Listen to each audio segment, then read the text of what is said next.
Hey everyone, this video will explain how we have implemented game physics in our project Tangle Run, which is a tribal jungle escape game.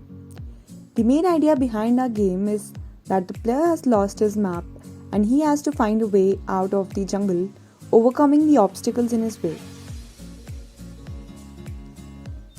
The first physics concept that comes into play is of grappling and swinging.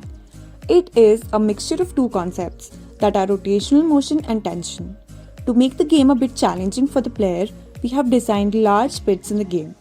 The player has to swing on a tree branch with the help of a rope to avoid falling in the pit and dying. After aiming for the tree branch, the player has to hang himself up. Thus, the force is generated in the rope known as tension. The grappling concept is implemented here using the line renderer in Unity. After that, the player has to move forward by swinging. The rotation of the rope on the tree branch is caused by the torque generated, which depends on the radius, that is, how far the player tries to jump.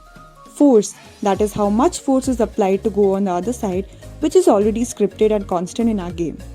And the other thing is angle, that is, in which position and about which angle the player tries to jump. The second concept that we have used is buoyancy. The forest has little ponds that have to be crossed by the player. In these ponds are wooden logs that have buoyant force and gravitational force equal. Thus they are floating, helping the player to cross the pond by jumping over it.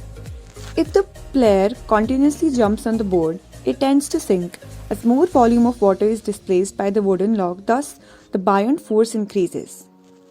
To safely cross the pond, the player has to first jump on the log, maintaining thrust, and then jump out to the ground.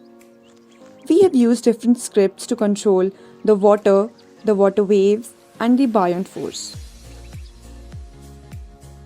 This brings us to the end. Thank you for watching.